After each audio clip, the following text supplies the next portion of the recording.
Bien, ok.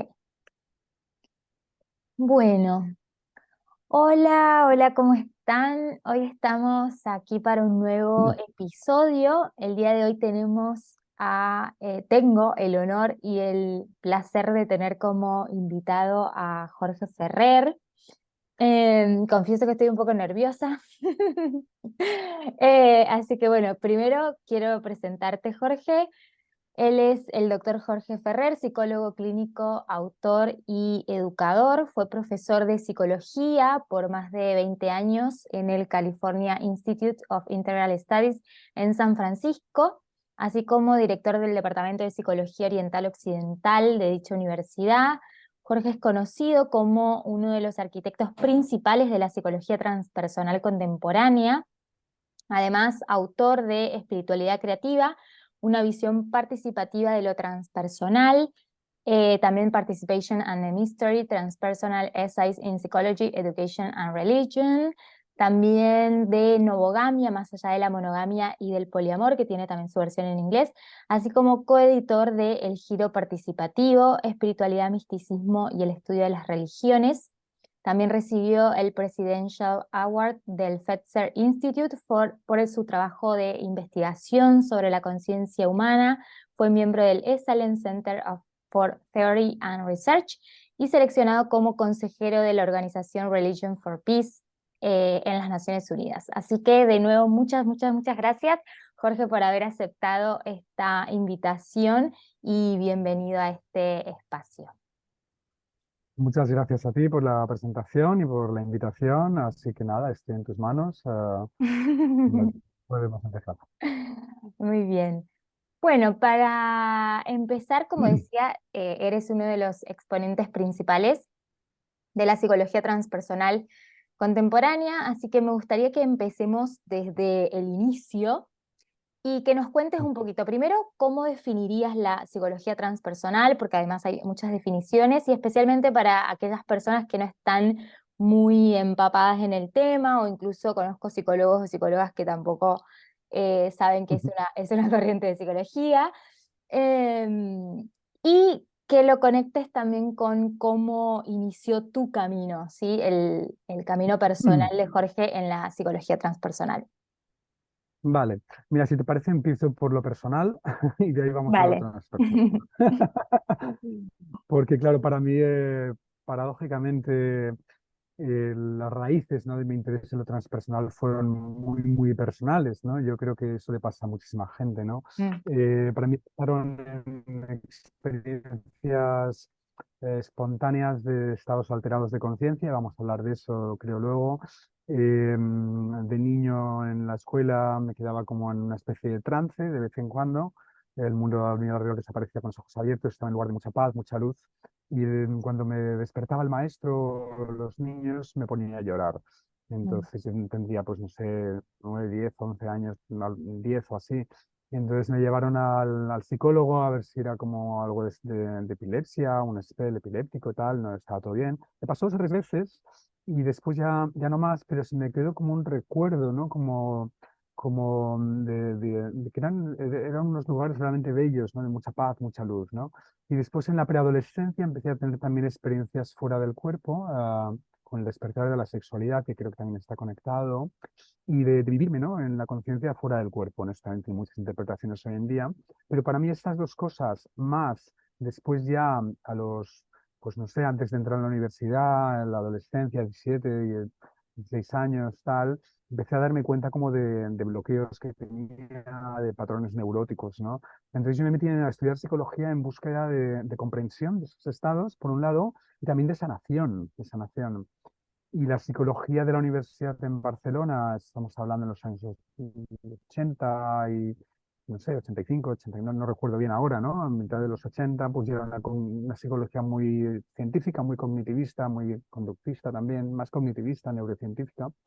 Y obviamente no me dio ni sanación ni comprensión de esos mm, estados. Y si alguna vez alguien hablaba de esos estados o yo preguntaba en clase, siempre había una tendencia a patologizar estos estados, ¿no? Entonces de ahí hice una búsqueda autodidacta, ¿no? Leyendo muchísimo en la biblioteca hasta encontré un libro que se llamaba Caminos más allá del ego, de Roger Walsh y Frances Bond, que era una compilación de escritos. Y ahí encontré por primera vez la psicología transpersonal y dije, ostras, esta es una psicología distinta, no es la psicología que he estado buscando siempre, ¿no? Una psicología de la persona completa, una psicología que no patologiza estos estados de conciencia que para mí no eran patológicos, los viví bien, ¿no? Aunque las experiencias extracorporales daban un poco de miedo al principio, etcétera, ¿no? Y de ahí empecé, bueno, pues a estudiar psicología transpersonal, tomó muchos años hasta llegar a California, ¿no? A principios de los 90 a estudiar un doctorado en el California Institute of Integral Studies, y bueno, y de ahí un poquito ya es toda esa historia, ¿no? Entonces, para mí la psicología transpersonal, no sé, tiene muchas definiciones, pero para mí hay algo que estudia mucho el interface, ¿no? Donde la psicología y la espiritualidad Mm. se juntan, ¿no? Y va en ambas direcciones, como un estudio psicológico de la espiritualidad, de los estados de conciencia, de la iluminación, del camino espiritual, con perspectivas psicológicas occidentales y de otros lugares, pero también una visión espiritual de la psique humana, ¿no? Entonces es como bidireccional, ¿no? Y también para los que son nuevos a la psicología transpersonal, es una psicología que también se dedicó mucho a estudiar estos estados no ordinarios de conciencia. Y también una psicología de la persona completa, ¿no? De la persona completa, que no es simplemente, no somos un ser biosocial, psicológico, pero quizás hay otras dimensiones de la persona, como espiritual, ¿no? Que la psicología tradicional, aunque hoy en día ha cambiado mucho y hay mucho interés en la conciencia humana, pero al menos en aquel entonces eran como áreas marginales o que nadie estudiaba. Bien. Y ya que introdujiste el término de estados expandidos de conciencia o no ordinarios de conciencia, algo que profundiza justamente la psicología transpersonal, bueno, a qué nos referimos con eso y cómo ha sido tu experiencia personal y como psicólogo también con los estados Ujú. expandidos de conciencia? Sí.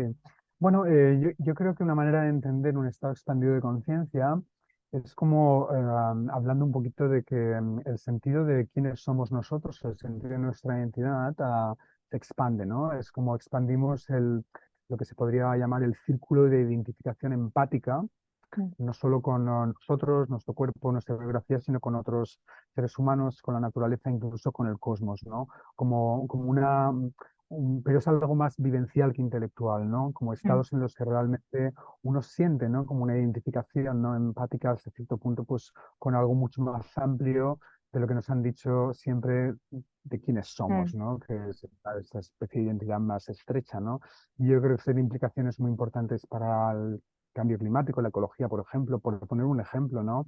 El problema del cambio climático no es que no tengamos los datos, está ocurriendo, es que a veces la gente de don't care, de no le importa, porque están centrados en su vida a una manera bastante estrecha, ¿no?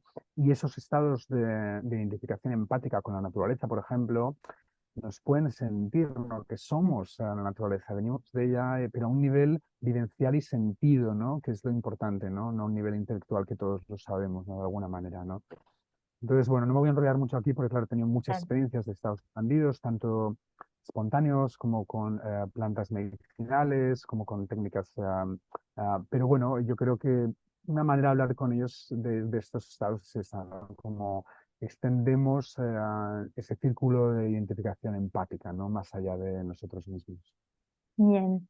Y puntualmente como psicólogo, ¿cómo trabajas con estos estados? Ujú. ¿O qué? Bueno, sí, claro, trabajo de distintas maneras. Por un lado pues hago talleres vivenciales, veo clientes en práctica clínica, sobre todo individuos y parejas, aunque me centro mucho en temas vinculares, de relaciones íntimas también. Mm. Em, pero también por muchos años, aunque ahora lo tengo un poco dejado, soy sanpedrista, también he trabajado con San Pedro, que es una planta maestra del Perú, ¿no? Entonces, una y otra vez he podido corroborar, ¿no? Como en muchos de estos talleres, aunque es más sutil o con el San Pedro, ¿no? Como muchas personas realmente, pues, por ejemplo, pero recuerdo ahora una mujer, ¿no? Que vino a una ceremonia de San Pedro, ¿no? Y tenía una serie de tensiones, de desgarro interior que no sabía bien por qué, ¿no? Entonces, en ese estado expandido de conciencia que el San Pedro le facilitó, pudo vivir no solo a ella misma, sino a su madre, a su abuela, a su bisabuela, ¿no? Como todas las mujeres de su familia que habían sido de alguna manera pues no sé, no tratadas bien por el patriarcado, abusadas, como desempoderadas, ¿no? Entonces tuvo una reacción realmente como una catártica, ¿no? De sacar todo eso, ¿no? Que ya no era ni suyo, ¿no? Las constelaciones familiares también trabajan con eso, el trabajo transgeneracional, ¿no? Pero de una manera vivencial y fue un renacimiento. Ya ha hablado, dice, mira, este va a ser mi nuevo cumpleaños porque me siento renacida, ¿no? Entonces esto es importante porque en el trabajo clínico normal pues vamos trabajando estos niveles más biopsicosociales, ¿no? Pero muchas veces las raíces son más profundas, ¿no? Como dice Stan Grof, pueden ser perinatales, cosas que pasan en el nacimiento, pero también pueden ser o kármicas o transgeneracionales, ¿no? Independientemente de que uno crea en el karma o no, de vidas pasadas y tal, yo soy como un pragmatista, ¿no? Lo importante es que para algunas personas el no solo recordar mentalmente, sino revivir, ¿no? Pues un trauma a lo mejor de una memoria de vida pasada o de una visualización de algo así, les ayuda a sanar en la raíz, ¿no? Y lo importante es la sanación, ¿no? Entonces es como una postura pues bastante práctica, ¿no? Por así decirlo. Claro, sí, totalmente. Y entonces, ¿qué dirías como para empezar a adentrarnos en tus aportes y tu propuesta de la psicología transpersonal? Primero, preguntarte si esto transpersonal es espiritual, ¿para ti son sinónimos o no necesariamente? No necesariamente en el sentido de que el término transpersonal, tal como se ha entendido, ¿no? Implica esta expansión de la conciencia, una expansión de la conciencia en la que nos identificamos, como decía antes, con algo mayor, ¿no? Mm. Entonces, muchos estados espirituales realmente son transpersonales, pero no todos, ¿no? Imagina, por ejemplo, pues las locuciones, ¿no? Auditivas de muchos místicos cristianos que oían la voz de Dios, pero su estado de identidad no estaba expandido o incluso muchas experiencias visionarias, ¿no? Espirituales, ¿no? Pues desde ver el árbol de la vida cabalístico, ¿no? O mandalas, o etcétera, pero uno las puede ver desde tu conciencia biográfica personal, ¿no? Y pueden ser sumamente enriquecedoras, pero no es plenamente idéntico, aunque se parece bastante, ¿no? Hay mucha área de soslayamiento, ¿no? Claro, para mí la espiritualidad es sobre todo un proceso en el que vamos dejando ir, ¿no? Esos aspectos sutiles y groseros, ¿no? De egoísmo, de narcisismo, de una actitud en la vida centrada en nosotros mismos, ¿no? Para rendirnos cada vez más a ese misterio, ¿no? Del cual todo procede, ¿no? Y también para mí la espiritualidad también es una indagación creativa, ¿no? En lo real, ¿no? En dónde estamos, una indagación vivencial creativa también, ¿no? Bien, sí, porque justamente iba a preguntarte eso de qué era para ti la espiritualidad y para que nos adentremos un poquito más en esto de espiritualidad creativa y encarnada, porque tú también Mm. mencionas como ciertos rasgos de una espiritualidad encarnada y cuáles serían estos rasgos. Bueno, hay muchos, ¿no? Y en algunos de mis escritos pues tengo como, yo creo que sé, como un decálogo de rasgos, ¿no? Pero yo enfatizaría uno que es muy importante, que es un poco, que es la espiritualidad encarnada es una espiritualidad que abraza todo lo que somos, ¿no? Es Mm. una espiritualidad que llama de todos los chakras, ¿no? Cantidad de tradiciones históricas contemplativas, ¿no? Se han dedicado sobre todo a cultivar una espiritualidad que le llamo del chakra del corazón hacia arriba, ¿no?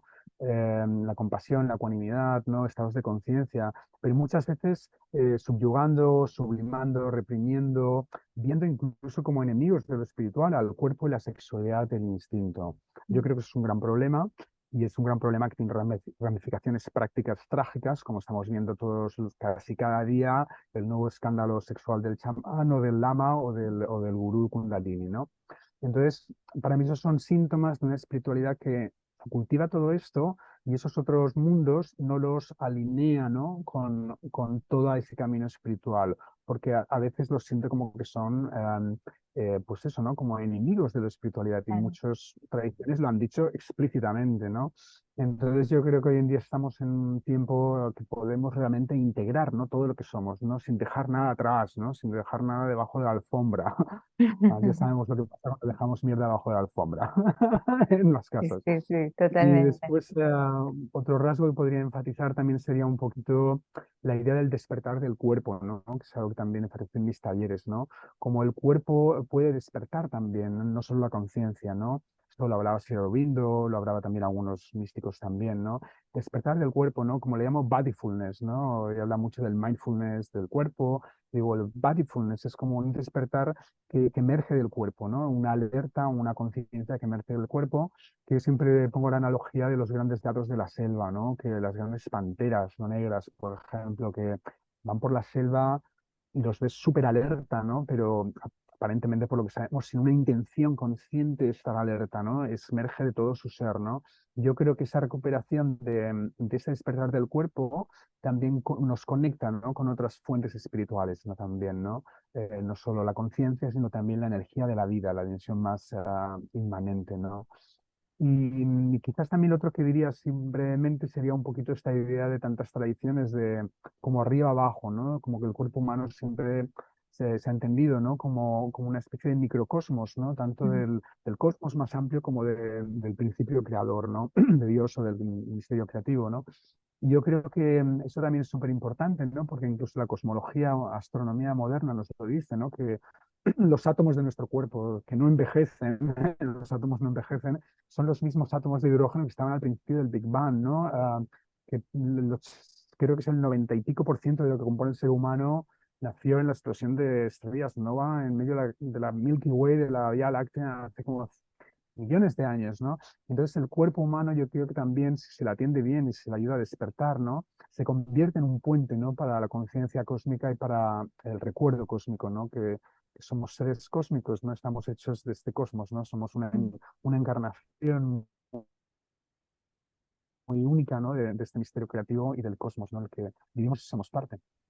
Sí, totalmente. Sí, concuerdo que creo que generalmente hay como, ¿no? Esta idea que la espiritualidad o el acceso, ¿no? A esa puerta es sin el cuerpo, ¿no? Como que ese estadio desconectado del cuerpo, de los instintos, ¿no? Como tú decías, de la sexualidad, de muchas cosas que hace que a veces uno inconscientemente pareciera que tiene que elegir, ¿no? Si decido hacer un camino espiritual, eh, desconectarse Sí. de los instintos del cuerpo, ¿no?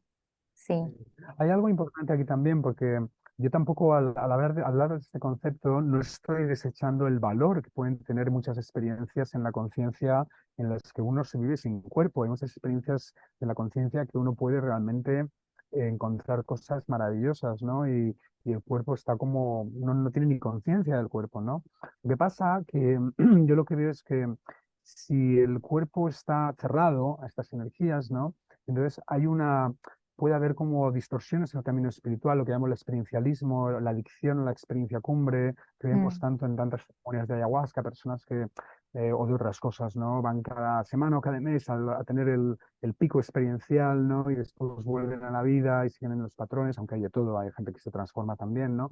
Pero cuando el cuerpo ya está como más abierto, ¿no? A todas esas energías, entonces eso no significa que no pongamos, pueda tener valor ir ahí, pero si vamos ahí no es de una necesidad, sino desde una indagación creativa, es como cuando estás en una casa que está todas las puertas oscuras, todas las ventanas cerradas, ¿no? Sales afuera como con mucha necesidad del sol y de la luz, pero si abres las puertas y las ventanas de tu casa, de tu cuerpo, ¿no? Mm. Entonces tu salida va a ser de otra manera, ¿no? Va a ser una excursión, te lo vas eh, entretenida, vas a descubrir cosas, ¿no? Pero no desde esa avidez, ¿no? Mm. Que te da el haber encerrado en una casa con ventanas y puertas cerradas siempre en la oscuridad. Sí, totalmente. Además que el cuerpo, ¿no? Es que es también el que nos permite sentir, ¿no? Y conectar también con el placer de vivir. A veces siento que hay como la pesadez, ¿no? De vivir, que a veces uno busca como esos estadios, ¿no? De desconexión justamente del cuerpo, del dolor, de las sensaciones que no son justamente agradables. Eh, Exacto. mm. Sí. Y esto está muy conectado también con otro tema que es súper importante, que es la resacralización de la sexualidad.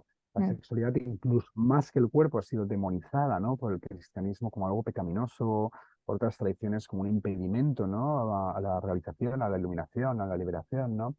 Y bueno, quizás habían condiciones históricas en el pasado que esto tenía sentido. Hoy en día yo creo que para la mayoría de personas no tiene sentido. Y esa reconciliación es importante porque la sexualidad es como la primera tierra, ¿no? En la que se organiza la energía de la vida, ¿no? Que para mí es la energía más inmanente del misterio, más creativa, más regeneradora, ¿no?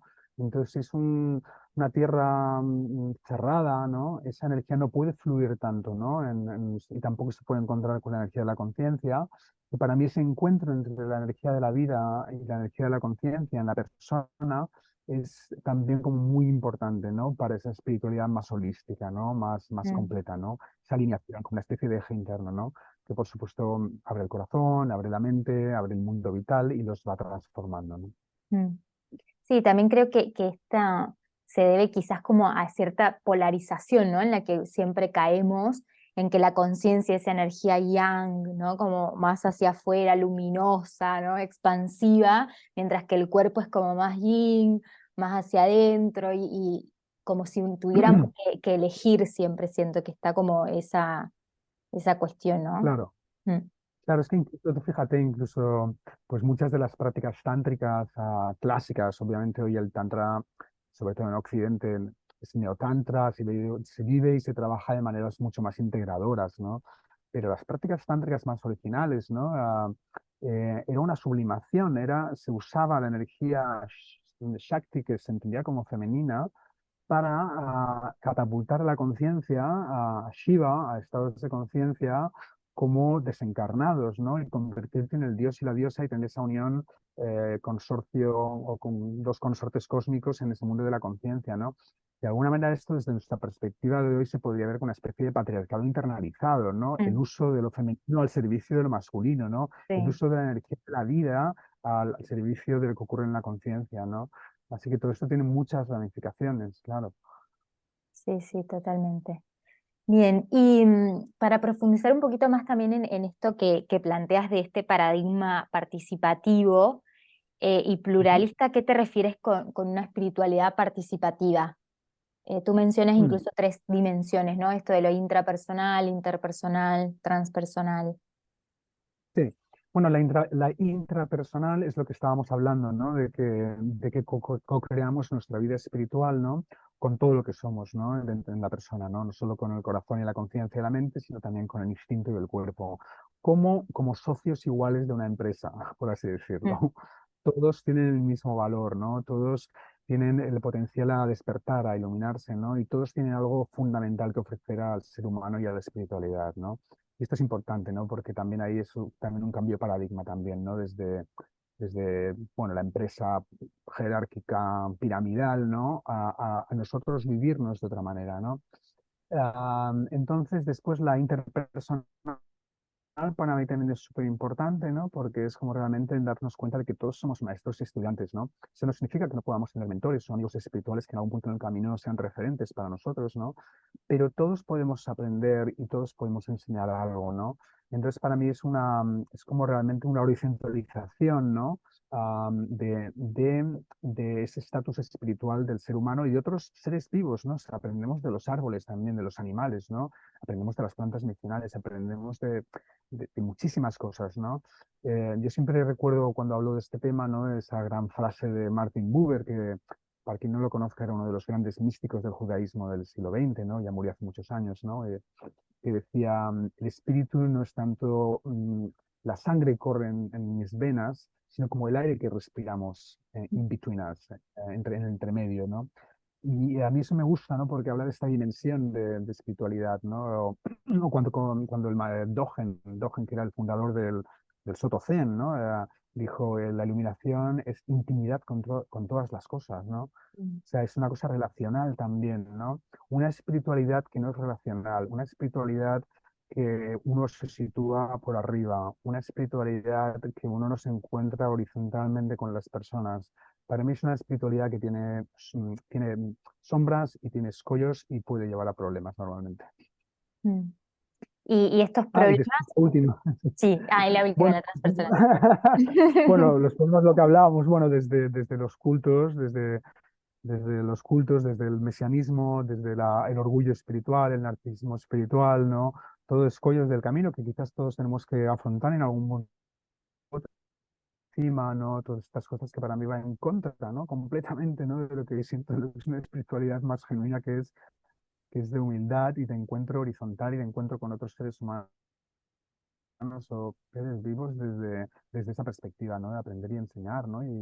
y co-crear juntos, ¿no? Y mm, la última, la transpersonal, esto, lo que hablo con esto es un poquito que aparte de co-crear con otros seres, aparte de co-crear con todo lo que somos, ¿no? También co-creamos con esa energía del misterio creadora, ¿no? Somos parte de esa energía, somos parte de ese cosmos, somos parte de ese proceso creativo, ¿no? Que ha llevado a este planeta Tierra, ¿no? Con todo lo que tenemos aquí, ¿no? La posibilidad de conversar ahora entre nosotros, ¿no? Ahora estoy mirando, estoy rodeado de árboles, ¿no? Qué maravilla, ¿no? Ese proceso cósmico, ¿no? Creativo que ha llegado al origen de la vida y al origen de la conciencia, ¿no? Aunque quizás la conciencia subyace al cosmos, es uno de los grandes dilemas hoy en día en la filosofía contemporánea y tal. Eh, pero podemos co-crear porque somos parte de esto, ¿no? Lo que pasa que para mí la energía que es más generativa del misterio, esta energía no tanto la energía de la conciencia, sino la energía vital, la energía vital. ¿Por qué? Porque, a ver, tú eres una mujer, creo que no has tenido hijos, o sí. no. No, bueno, pero bueno, todos sabemos las mujeres pueden tener hijos, Mm, obviamente, a no ser algún problema, este, pero es esa misma energía con la que tanto mujeres como hombres podemos crear otra vida, ¿no? mm, Otro ser humano, ¿no? Entonces, también esa energía también es energía regenerativa que podemos usar también nosotros mismos para renacer, ¿no? Como hablaban tantos místicos de un segundo nacimiento, ¿no? Pero pueden haber muchos renacimientos, ¿no? mm, Muchas plantas maestras llevan a esto, ¿no? Sobre todo los hongos, también a veces la ayahuasca, ¿no? Maestros de la muerte y el renacimiento, ¿no? De morir para renacer, ¿no? Y con mm, esas energías vitales, ¿no?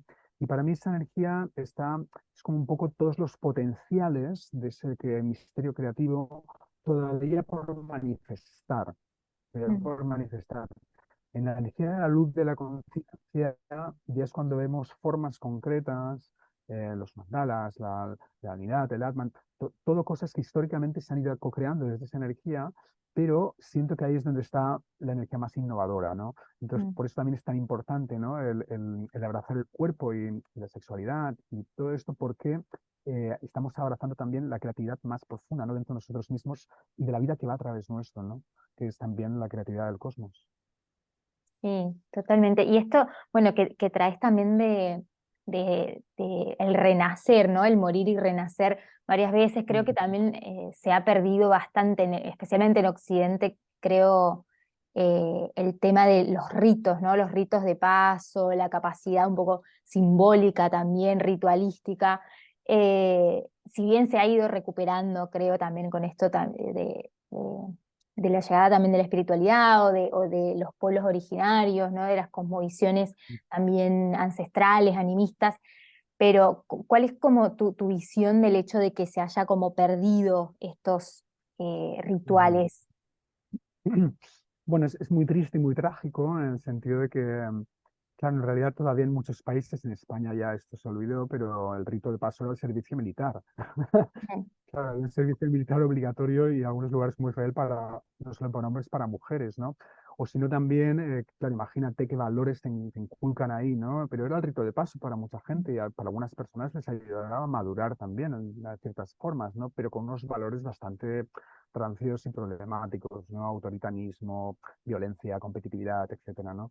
La otra manera en que la gente joven co-crea sus propios ritos de paso, a mí también me pasa en la adolescencia, yo creo que a mayoría, es con drogas, ¿no? La rebeldía, te das cuenta del mundo en el que vives, te rebelas, experimentas con sustancias, ¿no? Y ahí también es una búsqueda también mm, inconsciente de esos ritos de paso que se han perdido, ¿no? Y que obviamente tenían un contenedor mucho más significativo y transformador, ¿no? Yo recuerdo que con esta una cosa respuesta, tenía un colega en Estados Unidos, daba conferencias con cientos de personas y siempre preguntaba, a ver, si, si ustedes tuvieran que decir el estado de madurez de la sociedad norteamericana, y podríamos hablar lo mismo de la española, ¿cuál sería? ¿Niñez, adolescencia, adultez o sabiduría anciana, ¿no? Y todo el mundo, el 90% decía adolescencia. Claro. Y fíjate también todas las películas de Hollywood, de movies para adultos, es como muy adolescentes, ¿no? Venga, Sí, sí. la carrera de coche, la testosterona, ¿no? El polvo fácil, somos los valores de la adolescencia, ¿no? Entonces, esa falta de ritos de paso tienen una gran importancia, ¿no? Yo tuve la suerte ya de más adulto de hacer una búsqueda de misión en el desierto de Nuevo México de la mano de John Halifax, una gran maestra budista y chamán, y a mí me cambió la vida esta búsqueda de visión, ¿no? Entonces hoy en día lo bueno es que cada vez hay más y más estructuras, ¿no? Más socialmente apoyadas, ¿no? Para este tipo de ritos de paz, ¿no? Incluso pues la está empezando a entrar en esos estados, no en el bar metiéndose la pastilla, sino un Mm. contenedor más sagrado, con más conciencia y más intención. Entonces, yo creo que las cosas están cambiando para bien, pero bueno, aún colea la cosa. Pues sí. Bien, y bueno, nos comentaste esto de una espiritualidad participativa, co-creadora con todo, ¿no? Lo que nos rodea, los seres vivos y el cosmos, y con espiritualidad pluralista, a qué Ajá, haces ajá. referencia? Bueno, lo que hago referencia con esto es que eh, muchas de las marcos espirituales que nos llegaron tanto en la psicología transpersonal, ¿no? Como después también en el movimiento Nueva Era, ¿no? Son como universalistas, ¿no? Hay una especie de somos todo uno, de la Mm, unidad, y se siente pues que, bueno, sí hay muchos caminos, pero llevan al mismo pico de la montaña, o son todo como ríos que llevan al mismo océano, ¿no? Pero las personas que hemos estudiado, y muchísimas, ¿no? Que hemos estudiado la mística comparada de las tradiciones con cierta profundidad o incluso practicado varias tradiciones con cierta profundidad, ¿no?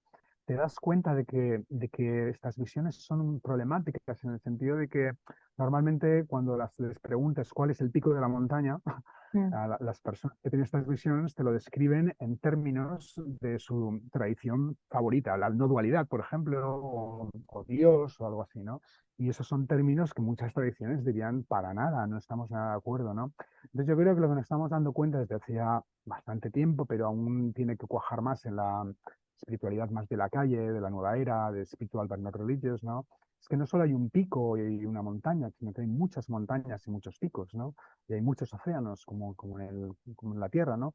mm, Y esto es importante porque además es enriquecedor, en el sentido de que te das cuenta de que bueno, hay muchos caminos, hay muchas maneras también de sobrepasar el egocentrismo, ¿no? Como hablábamos antes, ¿no? Eh, por ejemplo, a través del vacío budista, ¿no? Que es esa realización vivencial de la interdependencia de todo con todo, ¿no? Y la compasión que emerge desde ahí. Esto no tiene nada que ver, o muy poco que ver, con un cristiano monje que se ha dedicado toda su vida a cultivar la presencia de un Dios amoroso en su vida, que además es separado de él, y tampoco tiene nada que ver con el hindú que consigue esta identificación de Atman con Brahman, ¿no? De su ser más esencial o su alma o su psique más profunda con el cosmos, ¿no? Entonces, esto es para muchas personas, esto ha creado siempre como mucho conflicto, es como no puede ser, una tiene que ser verdad y las demás no, o mm, qué pasa cuando morimos, ¿no? Y tal, ¿no? Pero yo no lo veo así, yo lo veo como algo a celebrar, ¿no? A celebrar esa diversificación porque nos ofrecen distintas soluciones al problema de la alienación humana, al problema del egocentrismo, ¿no? Qué bien, ¿no? Y muchas personas pueden seguir distintos caminos, etcétera, y aprender las tradiciones unas de otras, ¿no? Porque muchas tradiciones se han especializado en ciertas cosas que otras no, ¿no? Un par de ejemplos, yo creo que, por ejemplo, la meditación contemplativa en el budismo ha llegado a niveles muy sofisticados, ¿no? En el cristianismo también el amor al prójimo, la caridad social, la acción social también, de unas maneras que en el budismo no tanto, aunque ahora está el budismo socialmente implicado, pero fue algo nuevo en realidad, mm, ¿no? Del siglo, ¿no? O por ejemplo, los pueblos indígenas, ¿no? Que te enseñan pues una relación más armoniosa y equilibrada con la naturaleza que tanto necesitamos hoy en día, ¿no? Entonces ahí podemos aprender todos de todos, ¿no? En lugar de esa competición entre tradiciones que para mí está enraizada en lo que he venido a llamar el narcisismo espiritual, que mm, es la convicción de que mi tradición, mi camino espiritual, mi elección espiritual es la superior universalmente y que todos los demás a algún punto se darán cuenta. Y lo último que diré de esto es que es importante distinguirlo de una personalidad narcisista. No tiene que ver, aunque obviamente si es una persona narcisista, esto se va a hacer más mm, problemático todavía, pero el mismo Dalai Lama, que podríamos argumentar que es una de las personas menos narcisistas del planeta. Yo no lo he conocido personalmente, pero conozco gente que lo conoce y le doy al artículo. Es como pura humildad, puro tal. Él está convencidísimo, no solo el budismo, que su escuela tibetana del budismo, o Gelugpa School, tiene una comprensión de la vacuidad que otros budistas no entienden y por tanto no pueden liberarse completamente, por no hablar de las demás religiones. Él es un pluralista psicológico en el sentido de que él apoya a otras personas con otros caminos, el cristianismo y tal, pero en las entrevistas que le hacen en su idioma, traducidas y tal, añade, y esto no nos llega en Occidente tanto, añade de que, bueno, sí, eso está bien para las personas, pero que en vidas subsecuentes, en vidas futuras, está convencido que todos entenderán que la vacuidad del budismo, de su escuela, el budismo tibetano, es Mm. la liberación total. Para mí me parece problemático, ¿no?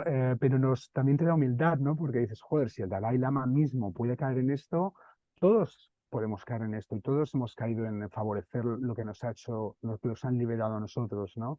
Pero bueno, yo creo que aquí está la importancia del diálogo interreligioso, el diálogo intermonástico y el diálogo entre personas, ¿no? Como todos nosotros, ¿no? Con practicantes espirituales y eso, ¿no? Dialogar, qué es lo que te ha servido a ti, qué tal, tal, pero no desde intentar convencer, indoctrinar a la otra persona de que tu camino es superior, porque tal, ¿no? Que pasa mucho, ¿no? Sí. Pasa en el mundo de las medicinas, ¿no? Algunos es la ayahuasca es la top. Y después están después los mazatecas, no, los hongos Sí, son los que tal, ¿no? ¿Por qué, no? totalmente. Sí, sí, sí. Sí, creo que también justamente una gran problemática como esa tendencia, ¿no? Que creo que tiene el ser tenemos el ser humano de cuando encontramos algo, es como, que está bien, yo creo que el compartirlo, ¿no? Con otros, como contando de tu experiencia, pero después el intentar convencer o terminar como en cierto adoctrinamiento y entonces no hay una apertura para otra cosa que no sea lo que yo creo que ha llevado a serios conflictos también. Sí. Exacto. Mm. Exacto. Mira, en el mundo, una de las gran parte de las hostilidades mundiales está la religión por el medio. Siempre hay otros factores económicos, políticos, étnicos también, ¿no?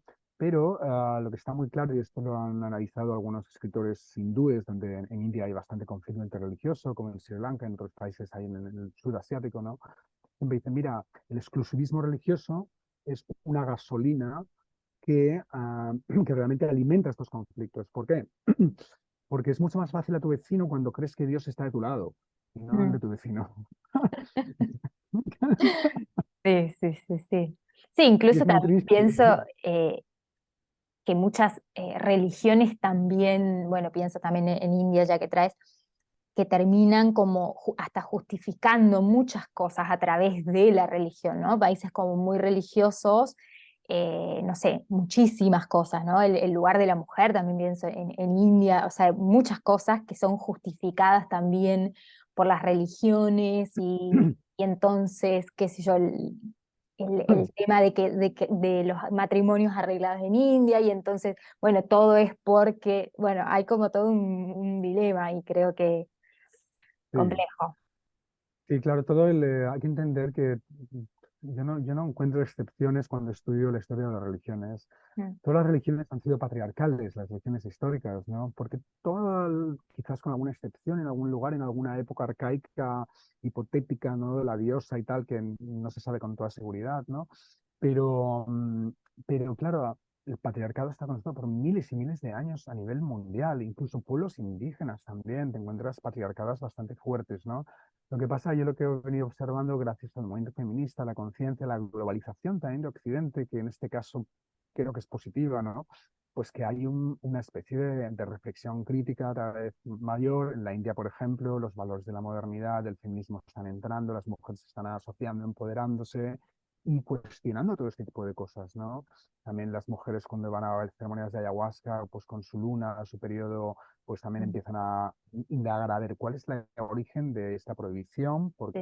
¿por qué esta persona que está sacando demonios horrorosos en una ceremonia está polucionando el espacio más que yo porque tengo una menstruación, que para mí es algo sagrado, ¿no? Etcétera, etcétera. Entonces, yo creo que ese diálogo intercultural es súper importante, ¿no? De la modernidad con todas estas religiones y pueblos, ¿no? Y en este caso yo ahí sí que defiendo muchos de los valores de la modernidad, ¿no? Como por ejemplo este, ¿no? Realmente la reivindicación, el feminismo viene de la modernidad también, ¿no? Y los derechos humanos, etcétera, ¿no? Ahí vamos. Sí, incluso el permiso para, ¿no? Que la mujer también pueda ser como, ¿no? Una imagen como siempre los maestros, los gurúes, son como varones, ¿no? Exacto. Los chamanes.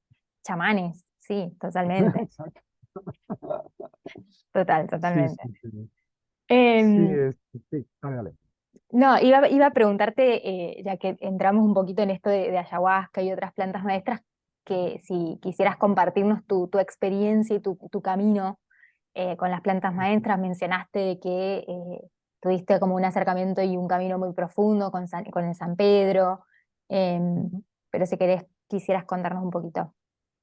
Sí, antes del San Pedro trabajé bastante con los hongos, psilocibina mexicana, ya en Estados Unidos.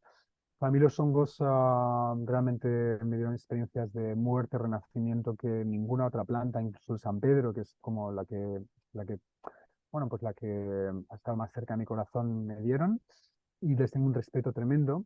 Pasa que también los hongos tienen ese poder de disolución del ego funcional, ¿no? Entonces, tanto te puede llevar a esa iluminación completa o ese renacimiento completo como a la psicosis fragmentada, ¿no? Con cierto número de gramos para la mayoría de personas, ¿no? Entonces tienen esa cosa un poco más escurridiza, hay que tener mucho respeto, estar muy bien acompañado, ¿no?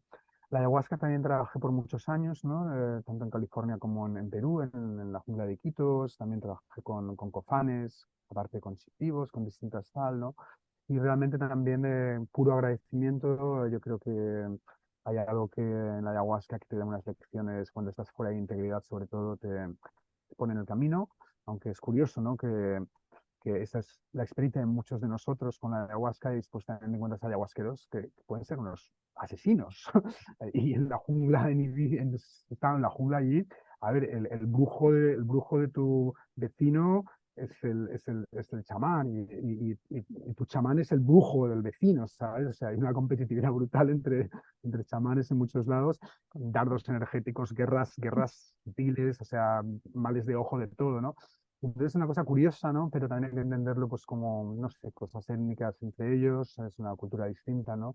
Pero yo la ayahuasca tengo gran agradecimiento también. Me ayudó mucho también en un proceso de duelo que tuve, que quizás lo que más ayudó a salir de una depresión muy importante. Y con el San Pedro, para mí, lo que más me gustó del San Pedro, que lo conocí hace ya unos 16 años en el Valle Sagrado de Perú, es que no hay, el peligro de malos viajes es casi nulo, en el sentido de que no te construye el ego funcional, ¿no? Que tanto la ayahuasca como el LSD, como la psilocibina puede construirlo, ¿no? Y entonces tú eres quien eres, ¿no? Y te vas abriendo poco a poco, ¿no? Energéticamente, perceptualmente, corazón, tu conciencia, a todos la magia, todas las energías posibles, pero desde ti, ¿no? Y para mí es una cosa que es más integrable, ¿no? Más integrable y por eso empecé a ofrecer ceremonias después de 7 años estudiando cuando Victoria me dio su receta, que me dio un poquito la bendición, ¿no? Y muchas personas que venían a mis círculos en California sobre todo, pero aquí en España también, personas que habían trabajado mucho con ayahuasca y el San Pedro les ayudaba a integrarlo. Es una energía, es una medicina jaguar de la tierra. La Mm, ayahuasca es una medicina serpiente, otras energías más como águila o cóndor, ¿no? Entonces, esta es jaguar, es de la tierra, es del cuerpo, es de estar aquí, es de lo sensual, es de vivirse aquí, abrirte desde aquí, ¿no? Y la otra cosa con el San Pedro, que no es por hacer apología del San Pedro, porque, como decía antes, yo creo que no caiga yo en el narcisismo espiritual ahora, después de haberlo denunciado, ¿no? Eh, claro, ¿no? Pero lo que decía es como, bueno, creo que cada planta tiene su especialidad y cada planta tiene mm, regalos, ¿no? Cada persona en su momento, ¿no? Ha habido algunas personas que han trabajado con San Pedro que les digo, ves a hacer ayahuasca, ¿sabes? Yo creo que te va a ir bien, ¿no? Ves a hacer hongos acompañado de un terapeuta, ¿no? Depende, ¿no? De tu momento, ¿no? Y de ti. mm, Pero para mí la otra cosa que sí que me gustó mucho del San Pedro, con esto acabo, es que San Pedro te enseña de que para crecer psicoespiritualmente muy profundamente no hace falta sufrir. Y esto es algo muy importante porque tenemos Mm, un bagaje cristiano, Cristo en la cruz, de que la espiritualidad seria y tal, tienes que sufrir, ¿no? Y el San Pedro te enseña vivencialmente a crecer profundamente, a hacer cambios en tu vida brutales en el amor, la comunidad, incluso la celebración de la vida, ¿no? Y entonces para mí fue una gran lección que me recordó aquella frase tan bonita de Aldous Huxley en el prefacio de La Isla, de su libro La Isla, que decía, mira, para limpiarte del lodo, no hace falta revolcarte en la mierda. sí, sí, sí. Bueno, hermoso, porque sí, creo que está muy internalizado, ¿no? En nosotros y nosotras el tema de atravesar, ¿no? Que todo tiene que ser, que doler, ¿no? Como ese sufrimiento, porque si no, La no vale, disciplina, ¿no? Es que también es como, importante. sí, sí, sí, totalmente. Que nos atraviesa en todos los ámbitos, ¿no? En el trabajo, en cómo uno gana dinero, o sea, todo tiene que ser un sacrificio y un... Sí, sí, sí, sí, total. ¿Y Sí, qué con respecto a esto de que ahora también, bueno, los psicodélicos y las plantas enteógenas o las plantas medicinas están como muy, muy en auge? ¿Cuál es tu mirada sobre esto, ¿no? Potenciales y desafíos también psicoterapéuticos. Claro, bueno, hay muchas luces y muchas sombras, ¿no? En esta globalización, ¿no? Del renacimiento Mm, psicodélico, ¿no? De estos momentos, ¿no? Hombre, las luces son claras, ¿no? Muchísimas más personas se están beneficiando, ¿no? Muchísimas más personas están confiando, gracias a la investigación científica también, a ciertos libros muy cañeros, muy populares, ¿no? Entonces, muchas más personas están llegando a esto, ¿no? Entonces, eso yo creo que es buenas noticias. Con esta globalización, esta expansión, también se da pues lo que siempre se ha dado con cualquier movimiento espiritual o tal, hay una dilución, ¿cómo se llama? Liquidificación o dilución, ¿cómo se diría en castellano? sí, como que, A veces que se diluye. eso, que se diluye, gracias, que no sé ni hablar castellano ni inglés, que se diluye algo, porque claro, muchas más personas empiezan a ofrecer este tipo de cosas, muchas de ellas sin la preparación adecuada. Yo flipo un Mm, montón cuando gente se va al Perú hace dos retiros o 2 años y vuelve y se empieza a ofrecer ayahuasca. Es que pues yo alucino cuando es un entrenamiento de muchísimos años, de muchas dietas, de mucho trabajo, ¿no? Interno y tal, ¿no? No es que he aprendido los ícaros, ya los sé cantar, y yo, guay, pero es que no, bueno, es flipante, ¿no? sí, Ah, sí. pero bueno, a ver, hay cosas peores, ¿no? Estaba el servicio militar antes, ¿no? Ahora tenemos la ceremonia de ayahuasca, aunque esté mal llevada. Lo que pasa que es un cambio para bien. Sí, Pero, sí, sí, pero aún así, está la medicina en sí, la planta en sí que tiene sí. su poder, ¿no? Es persona pues que era un marco segurizante con confianza y no es un pendejo o alguien que le queda necesidad sexual o peor, ¿no? Entonces yo creo que es algo más bueno que malo, ¿no? Eh, y no sé, a mí lo que me interesa también mucho de lo que está ocurriendo en este momento de globalización es también un poco todo este sincretismo cosmológico que está ocurriendo, ¿no? Como, Mm, yo que sé, como el Daime ya hace décadas, ¿no? Que usan la ayahuasca y en lugar de ver jaguares y cosas que veían los chiquillos, pues están viendo Cristo, los santos, la Virgen María, ¿no? Con la medicina, ¿no? Había una maestra tibetana, budista en Barcelona, que utilizaba la ayahuasca para guiar a sus estudiantes a través de los bardos del budismo tibetano y de los reinos del Dharmakaya, el Vindamanakaya y tal, con éxito parece, ¿no? Entonces, para mí el uso también de estas medicinas, ¿no?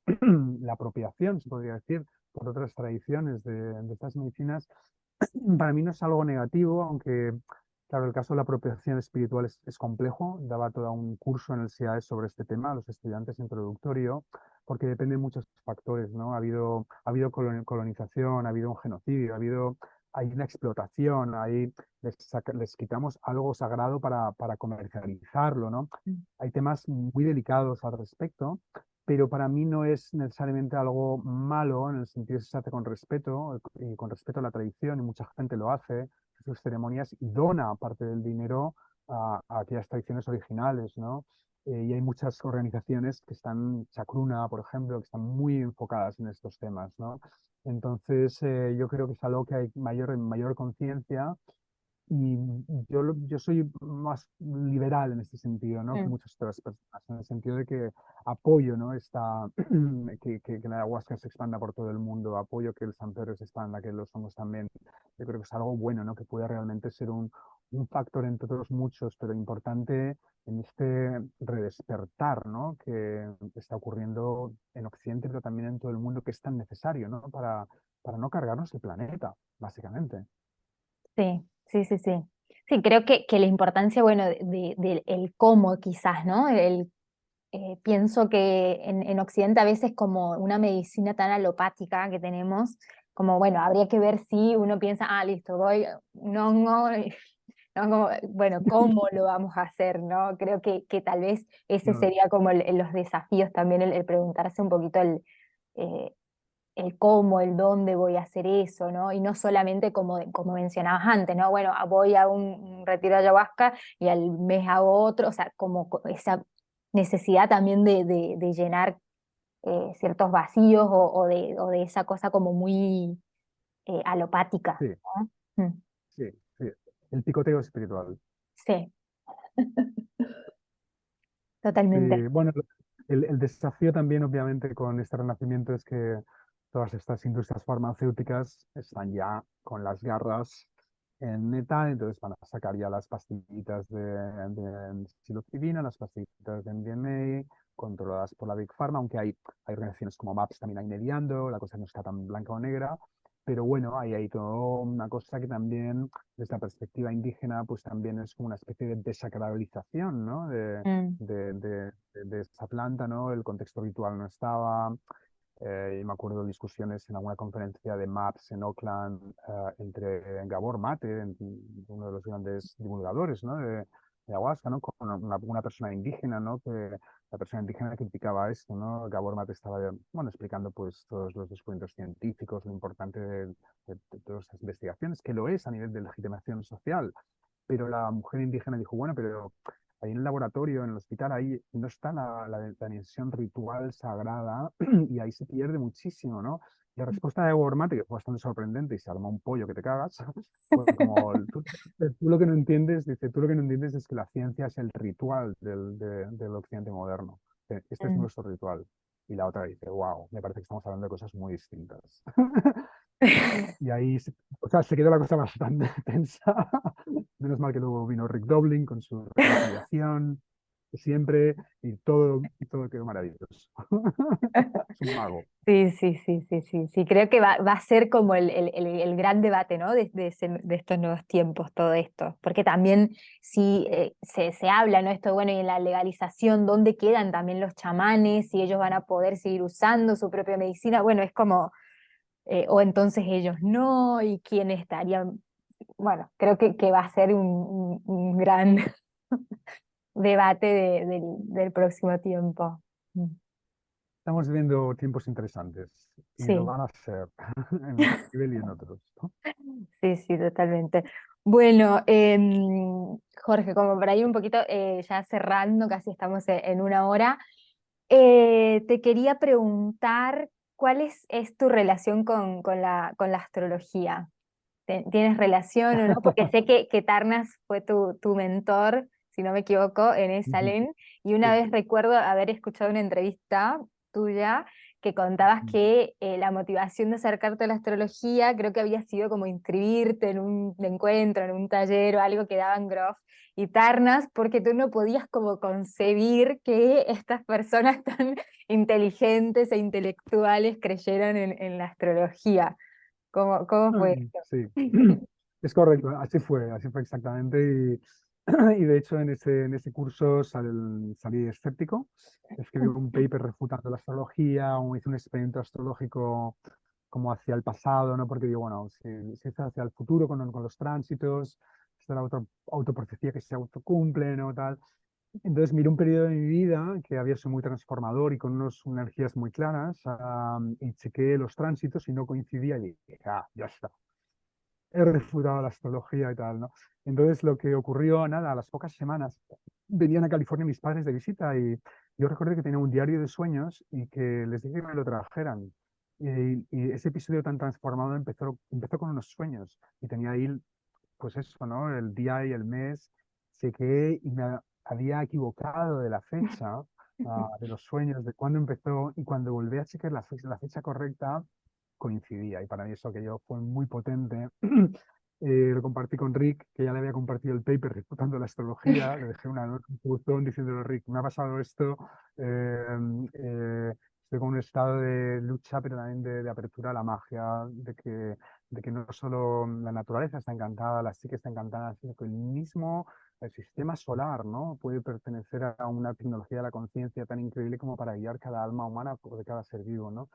Entonces ahí empezó nuestra amistad, vino a casa, me dio una lectura astrológica y bueno, desde entonces yo la he usado, miro mis tránsitos y también he hecho lecturas. Nunca me he dedicado a la astrología, nunca he cobrado, pero a una persona amiga cuando está en una situación o algún intercambio lo he hecho. Y desde luego, bueno, sobre todo con el tema de los tránsitos astrológicos, ¿no? Que es como la relación de las estrellas en relación a la posición de los planetas en tu carta natal, para la gente que no lo sepa, ¿no? Y los tránsitos intentan explicar por qué la película de tu vida a veces es distinta, ¿no? A veces es trabajo, trabajo, trabajo, a veces te enamoras, a veces estás ¿sabes? Y, es, Mm. y hay algo, no es una ciencia matemática, Rick tampoco diría esto, no es ciencia matemática, pero que hay algo, vamos, yo estoy bastante convencido y realmente las implicaciones son muy, muy bestias, muy bestias. Incluso, bueno, a mí me gusta pensar como la astrología como también una herramienta, si que se quiere decir, como participativa y experiencial, ¿no? Como que yo siento que hay que involucrarse, porque si, Exacto. como en la meditación, ¿no? Si uno dice, bueno, leo los beneficios de la meditación, pero nunca practico una meditación, no puedo ni estar a favor ni en contra de la meditación, porque no pasó por mi cuerpo. Y yo creo que la astrología también tiene eso, ¿no? Que uno tiene que implicarse. Exacto. Pasarla, ¿no? Como por su vida, esto que tú dices, fuiste a checar los tránsitos, hiciste como todo un pasaje por las experiencias de tu vida, porque si Sí, no, es como que sí, no tiene como el sí. sentido. Es una ciencia participativa, exactamente, y para mí por eso todo el debate más científico sobre la astrología, incluso el último libro de Rick, Cosmos y Psique, que es Mm, maravilloso a sí. nivel filosófico, de toda esa acumulación de datos y tal, es, para mí es un poco débil en el sentido de que siempre vas a poder encontrar en el mismo periodo histórico, datos contradictorios en otras culturas, Mm, en otros lugares, ¿no? Rick lo defiende muy bien y creo que hay algo en su proyecto, ¿no? Pero yo creo que el verdadero test es experiencial y participativo, implicarte, ¿no? Implicarte, ir chequeando los tránsitos tuyos de otras personas conocidas, ir acumulando tus propios datos, ¿no? Y de ahí pues tomar tu propia decisión. sí, Para mí sí, siempre es algo que, no sé, tampoco me siento dogmático, me siento como muy abierto y me da una cierta convicción de que hay algo, ¿no? Pero bueno, muchas veces cuando hago una lectura siempre le digo: oye, pero por favor, cuando de aquí a un año tal, dime qué te ha pasado, porque me interesa saber si a lo mejor lo que te estoy diciendo no resuena con tu experiencia de aquí a un año, ¿no? También estoy buscando datos que refuten también, ¿no? mm, Hay que estar abiertos, ¿no? sí, sí, sí, sí, totalmente. Mm, Y además, bueno, Richard Tarnas en su libro Cosmo y Psique, que también es como un súper aporte, ¿no? A la astrología. Bueno, él hace mucho hincapié en esto de reencantar, ¿no? El mundo. Y claro. creo que también esta desconexión de la que también mencionamos en otras partes, tú también en la entrevista, de que nos hemos como desconectado, ¿no? De plantas, animales, todo del cosmos, y entonces pareciera claro que yo estoy en mi burbuja personal, totalmente, todo depende de mí al 100%, yo soy creador de Sí, mi vida, ¿no? Como esa cosa exacto. como muy desconectada, ¿no? De todo. Y a veces yo digo, bueno, Sí, se pierde también el asombro, ¿no? Y el misterio de, exacto. Sí, sí, sí, sí, sí, exacto. Dice, son las 5:30 y es que tengo un webinar en 20 sí. minutos. Sí, creo que tenías alguna otra pregunta, pero lo de esa en Ibiza, sí que hay un centro aquí en Ibiza que un amigo mío está construyendo en Ibiza, que es de talleres, como un nuevo Esalen aquí en Europa y tal, ¿no? y también yo de talleres vivenciales, que era la última pregunta que me enviaste, ¿no? El próximo va a ser en Italia, del 10 al 12 de octubre, hago un poco de marketing aquí. Ah, y nada, es un trabajo vivencial, encarnado, de espiritualidad encarnada, tú lo has vivido Sí, en un taller que así nos conocimos, en un taller, una formación en España, en Barcelona, ¿no? Entonces, pues nada, yo creo que lo podemos, si te parece bien, sí, dejarlo sí, aquí. sí. Sí, sí, ¿Sí? perfecto. Bueno, muchísimas, Muchísimas muchísimas gracias, gracias, Gisela. Jorge. Muchas, Muchísimas muchas gracias. gracias a ti. Venga, estamos en contacto, ya Estamos me en pondrás en. contacto. Muy Vale, bien. un placer. Chao, chao. Chao, chao. Chao.